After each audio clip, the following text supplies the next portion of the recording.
Look, you're just a bit stuck in the past for where we need to go. We need someone who can bring in new ideas. My name is David Wilson.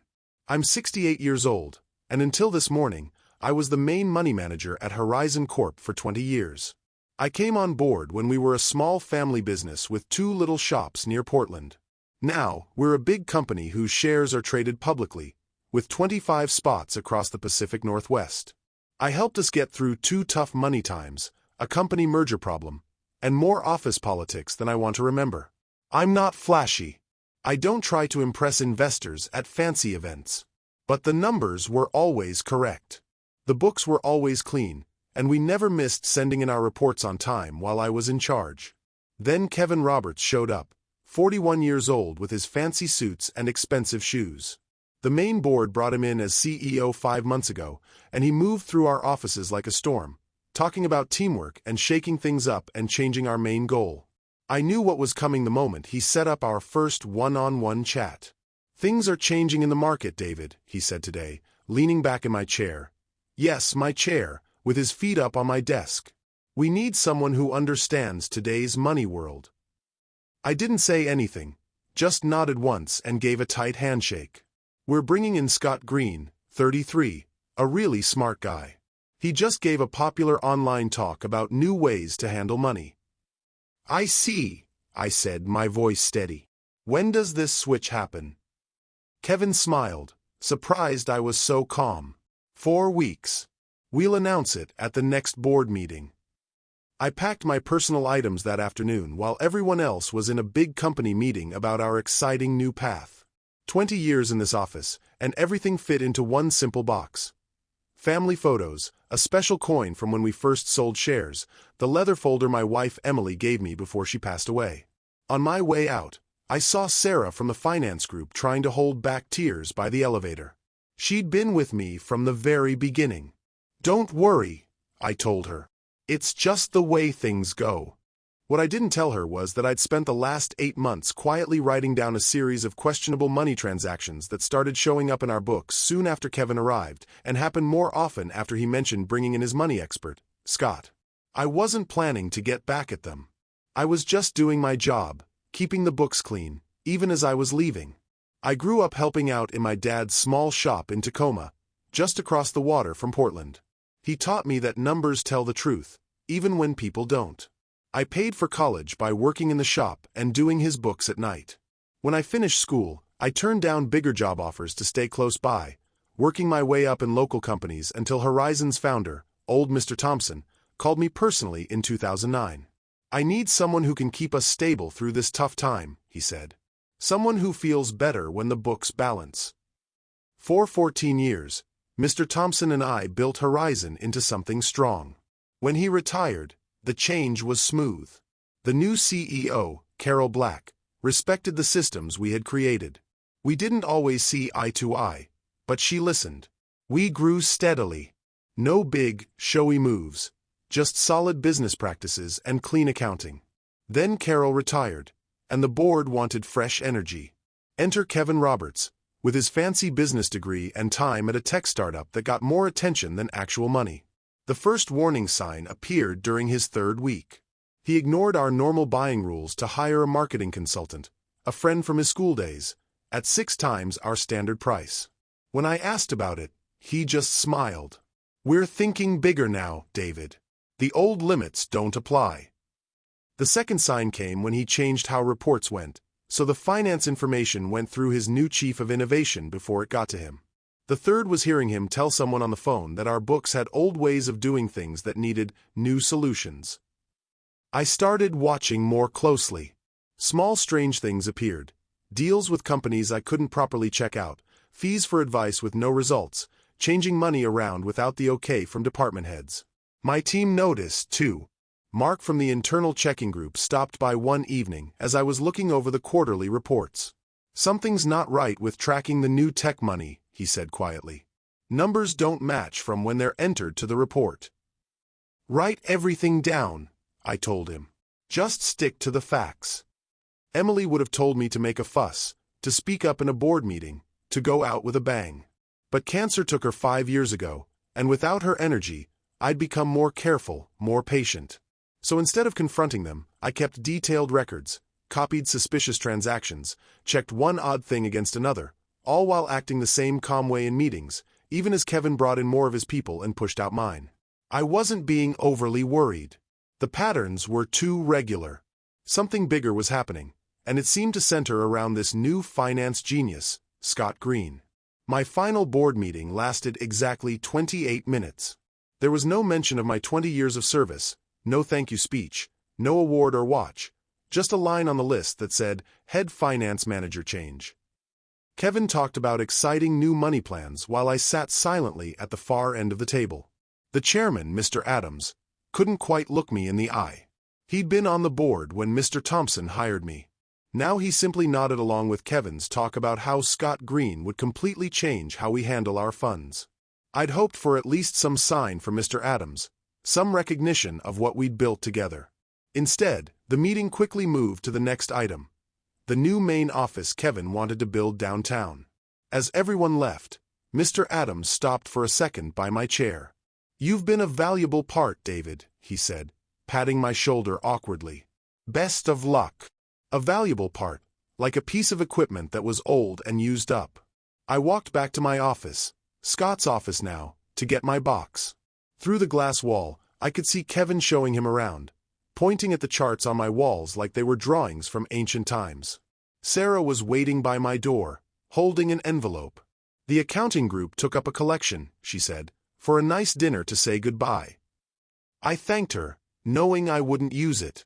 As she turned to leave, I asked, "Sarah, when did those bills from Apex Services start showing up?" She thought for a moment. "April, I think, right after Mr. Roberts announced the digital upgrade plan." April. 3 weeks before Kevin first mentioned bringing in Scott. That night at home, I spread out all my papers across my dining room table. 8 months of strange money moves, bills for work never done, foreign advice fees with no tax papers, and most telling, fake companies that all led back to a main company called Summit Solutions, which had been set up just 4 days before Kevin was announced as CEO. The pattern was clear now. Kevin hadn't brought in Scott because I was old-fashioned. He'd brought him in because they had a system for taking company money through fake companies and helpers, hiding it in complex digital change costs that were hard to question in today's business world. They needed me gone because I asked too many questions, kept too close an eye on the small things. I sat back in my chair, looking at the proof in front of me. For the first time since Emily died, I felt something more than just the dull sameness of daily life. Not anger exactly, something colder, more focused. I opened my laptop and started putting everything in order step by step, checking things against each other, making timelines, following the money trails. I wasn't going to face Kevin directly. I wasn't going to call a sudden board meeting or go to the news. That wasn't my way. No, I would do what I'd always done. Let the numbers tell the story, but this time I'd make sure the right people heard them when they spoke. A week after I left, I decided to get in touch with Mr. Adams directly. Even with his not-so-warm goodbye, he'd always been fair. He deserved a chance to deal with this before it got worse. I called his office and left a message with his helper. Just wanted to talk about some money worries for my final weeks. Nothing urgent, but worth checking. He called back the next day, his voice careful. "David, good to hear from you." My stomach tightened. "Kevin mentioned you might reach out." "Did he?" "Yes. He said you were having trouble moving on. Said you had some worries about our new systems that Scott already sorted out." "Mr. Adams, there are odd things that happened before Scott got here. Important ones." Silence on the line. Then, "Look, David, I get that this is hard. 20 years is a long time, but the board fully trusts Kevin's plan, and Scott has already made some of the things you pointed out work better. That's not. I'm afraid I have another call. Maybe we can catch up at the holiday party. I hear you're still on the invite list." Very kind of Kevin. Considering what? I wanted to ask, but Mr. Adams had already hung up. The next morning, I got an email from Horizon's legal department. The words were carefully neutral, but the message was clear. Any claims of money problems without strong proof could be seen as harmful talk. They politely reminded me about my agreement to keep company secrets. They were closing ranks. Someone, Kevin obviously, had guessed I might notice the issues and had already made people doubt me. I decided to try a different way. Mark from the internal checking group had been on my team for 10 years. If anyone else had seen problems, it would be him. We met at a quiet cafe far from the office. Mark looked worried, constantly looking over his shoulder. "They promoted me," he said before I could even ask about the accounts. "New job title, a nice raise. I'm reporting straight to Scott now." "Congratulations," I said, keeping my voice steady. "How's that going?" Mark stared at his coffee. "They've changed all the internal reporting systems, new computer programs, new rules. Scott says it's faster." "And is it?" He looked up, his face stressed. "David, I can't. They made me sign more papers saying I won't share secrets. They're watching everyone who worked closely with you." "I see. They're saying things, David, about why you left." "What things?" Mark lowered his voice. "That you didn't want the needed changes. That you made mistakes in the last few months' reports that Scott found. Some people are even saying there were ethical concerns." My hand squeezed my coffee cup so hard I thought it might break. They weren't just getting rid of me. They were ruining my good name to hide what they were doing. "I should go," Mark said, throwing cash on the table. "I have a house payment and 4 kids starting college next year. I can't." "It's okay," I said, forcing a smile. "Take care of your family, Mark." As he hurried out, I sat alone, thinking about what I'd learned. My choices were shrinking. The main bosses wouldn't listen. My old team was either bought off or too scared to speak. And now they were attacking my reputation, making it almost impossible for me to bring up worries without looking like an unhappy ex-worker. They thought they had me trapped, but they'd missed something important. I still had a way into the system where the book checks were stored. During my final days, while everyone thought I was just quietly clearing out my office, I'd set up a backup administrator account, a normal thing for changing systems that no one had bothered to check. It wouldn't last forever, but it might be enough. That night, I used my backup access to get into Horizon's book check system. I figured they'd eventually find and remove the account, so I worked quickly, following the money trails I'd already found. What I found made my earlier suspicions seem small by comparison. Summit Solutions wasn't just one main company. It was a center in a network of fake companies, all tied together through a confusing mix of money transfers meant to hide their link. Some went back to before Kevin even joined Horizon, suggesting this wasn't just taking a chance to steal. It was a planned takeover. The more I dug, the clearer the picture became. Kevin hadn't been hired despite his not-so-great work history. He'd been put in place. His previous company, the tech startup with more hype than money, had been funded by the same group of investors that had recently gotten 4 spots on Horizon's board, including the spot held by Mr. Adams' nephew, Chris, who joined 8 months ago. This wasn't just a boss taking money from the company. This was a planned attack on Horizon itself, a slow taking apart of its value dressed up as making things modern. I downloaded everything I could find, putting it in order very carefully. By morning, I had tracked over $18 million that had been taken from different departments through fake company deals, blown-up service agreements, and made-up advice fees. Tired, I made coffee and sat on my back porch, watching the sun come up over the Puget Sound. Emily and I had bought this house for the view. "Water helps calm your overthinking mind," she'd said. Now I let the sound's steady flow help me think. My first idea to quietly tell the main bosses had been simple-minded. This went deeper than Kevin and Scott. Some board members were likely in on it, which explained why they'd been so eager to replace Carol with an outsider when she retired. I needed to be smarter about this, more planned out. I spent the morning drawing lines between board members, Kevin's past connections, and the fake companies. By afternoon, I'd found 3 board members who likely didn't know about the plan.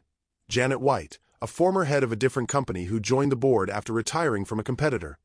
Ken Singh, who looked after our workers' retirement money, and George Baker, our oldest board member who rarely spoke but always voted. I also found something I'd missed. Scott Green had worked at Apex Services, one of the fake companies, 5 years ago. His name was hidden in their starting papers as a founding partner, though he'd been taken off public lists before being hired at Horizon. As I put this information together, my phone rang. The number was hidden, but I answered anyway. "Is this David Wilson?" a woman's voice asked. "Speaking. My name is Laura Chen. I'm with the government's money police." My heart stopped for a second. "We've gotten an unknown tip about possible money problems at Horizon Corp involving its new leaders. The information given suggested you might know something important." I picked my words carefully. I recently left my job as main money manager after 20 years. "Yes, we're aware. Would you be willing to meet simply to talk about certain money moves that happened over the past 8 months?" "Who else knows you're calling me?" I asked. "No one outside my immediate team. This is just the start of looking into things, not a full investigation yet." I thought about my choices. Going straight to the government money police would make this very public very fast. Horizon's stock would drop sharply. Thousands of workers, people like Sarah and Mark, could lose their jobs if the company fell apart because of a scandal. But someone had already told the government. Time was running out. "I'll need some time," I said finally. "Time for what, Mr. Wilson?" "To make sure I do this right." I gave myself 5 days to put my plan into action. First, I needed to make sure the proof couldn't be wiped out. I copied all my papers to several safe spots and set up emergency triggers. If I didn't type in a code every 96 hours, the full package would automatically send to the government money police, the Justice Department, and 3 business reporters I trusted. Next, I carefully wrote emails to the 3 board members I thought weren't involved: Janet, Ken, and George. I didn't accuse anyone directly. Instead, I described them as worrying patterns I saw before I left and included just enough proof to raise serious questions without giving them too many details. I set these to send automatically in 4 days. The trickiest part came next. I got in touch with Sarah, asking if she could meet me for coffee. She said yes right away. "They're tearing apart your whole department," she told me when we met, her voice barely a whisper. "Scott says we're bringing all the money work together, but half the team has gotten notices saying they're being moved, and the other half is being looked at." "Including you?" She nodded, blinking back tears. 25 years at Horizon, and suddenly I'm told my job isn't needed anymore. I have 8 weeks to find another role inside the company, or... I waited while she pulled herself together. "Sarah, do you remember that check system we put in place after we bought that other company? The one with the separate way to check things?" She frowned. Then she understood. The backup check trail. The one that automatically copies all money moves over $75,000 to the secure system. "Is it still running?"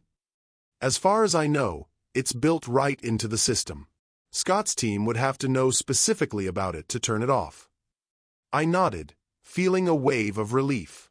"And who can see those records now?" "Just the senior checking team. And I guess Scott, since he's the head finance guy." "What about the backup copies? Are they still sent off-site to Secure Vault on the 1st of each month?" She thought for a moment. "Yes, that's automatic too. The December backup would have gone out last week." "Perfect. Even if Kevin and Scott found out what I was doing and tried to change the records, the originals would already be safely stored away. Sarah, I'm going to ask you something important, and you can absolutely say no." I slid a sealed envelope across the table. Inside is a formal letter explaining specific money worries that, as a senior accounting manager, you are required to report to internal audit. It only mentions information you would naturally have access to in your job. If you hand this in, they legally can't punish you without setting off protections for people who report wrongdoing. Her hand shook as she took the envelope.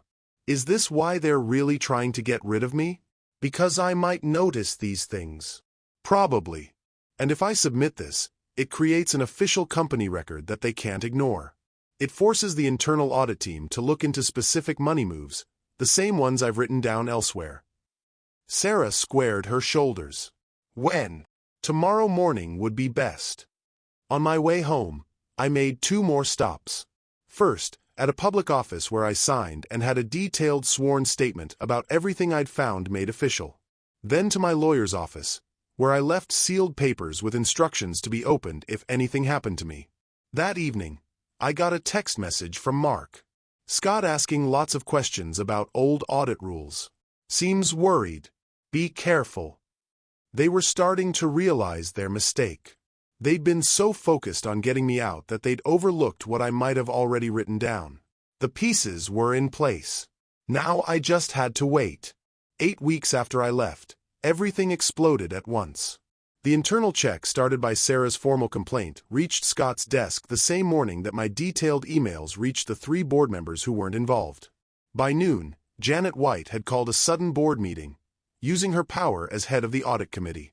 I wasn't there, but Sarah texted me updates all day.